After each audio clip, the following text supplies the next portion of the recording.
Assalamualaikum warahmatullahi wabarakatuh. Oke, kita lanjut lagi. Masih di chapter 17. Ini yang part keempat.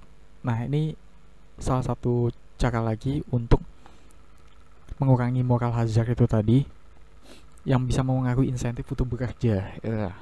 Nah, itu dengan cara meremove welfare lock. Nah, jadi welfare lock ini apa? Welfare lock ini jadi ketika sebuah program itu dikaitkan dengan program yang lainnya. Jadi misalnya di sini tuh TANF ya dikaitkan dengan yang namanya health insurance. Nah, jadi ketika dikaitkan seperti itu tuh mungkin bisa mempengaruhi insentif untuk bekerja. Contohnya di sini kita lihat di grafiknya aja ya langsung ya.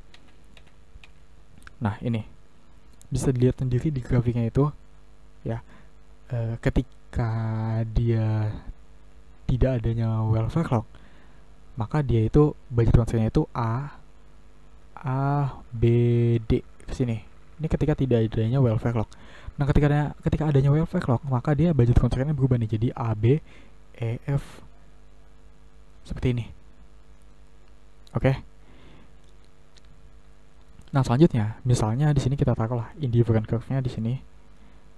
Kita gini. Maka dari itu laser time mereka itu tinggi kan, sekitar di sini ya, sekitar 1500-an mungkin. Dan consumption per years-nya itu sekian lah. Ini sekitar ya 16.000 atau 15.000. Nah, tapi ketika tidak adanya TNF, berarti kita anggaplah di sini ya. Budget constraint-nya gini. Budget constraint-nya indifferent curve-nya kita taruh di sini.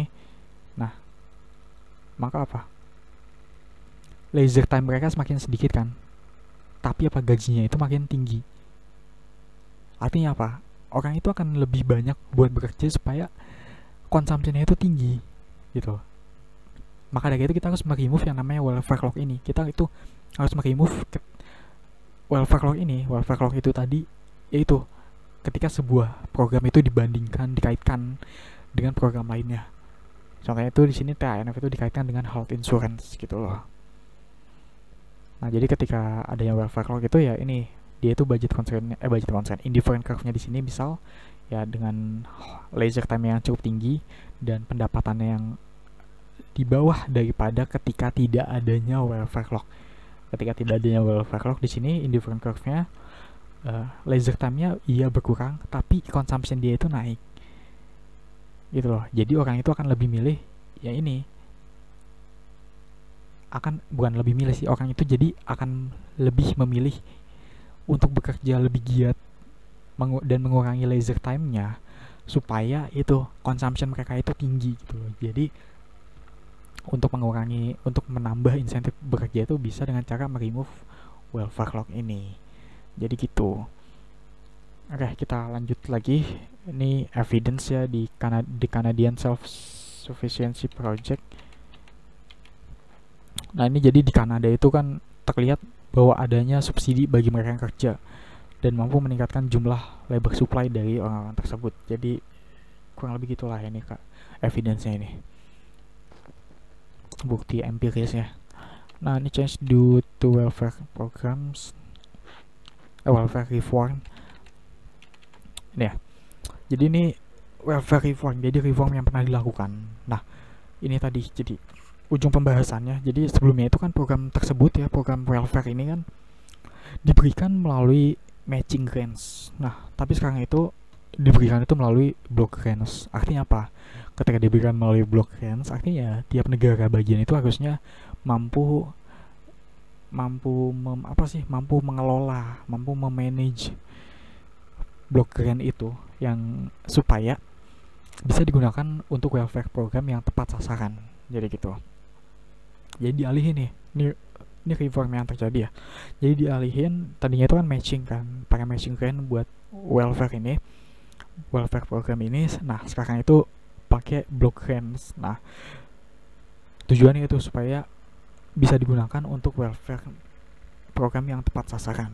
Nah, terus yang kedua di sini states will allow and encourage eksperimen with alternatif. Nah, ini tuh jadi beberapa state ya di sini mulai diberi nggak kebebasan sih, kayak keleluasaan lebih tepatnya untuk mengatur gimana supaya program welfare ini yang mereka jalankan ini tuh bisa memberikan insentif ke seseorang untuk bekerja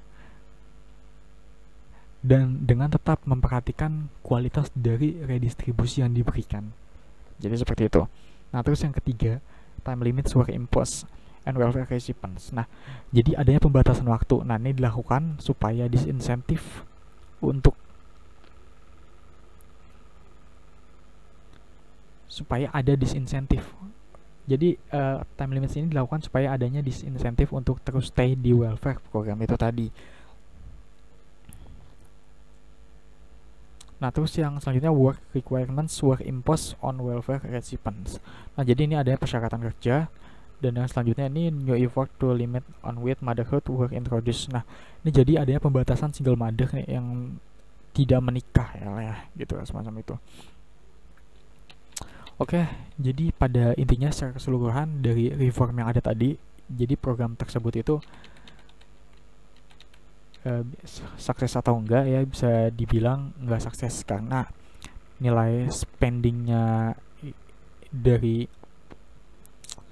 yang tadi itu motherhood ya, itu tuh enggak turun gitu loh, masih tetap tinggi gitu loh. Oke, ini untuk yang ada di US. Nanti next kita akan lanjut di part 5 untuk yang di Indonesia itu seperti apa. Oke, sekian dulu. Wassalamualaikum warahmatullahi wabarakatuh.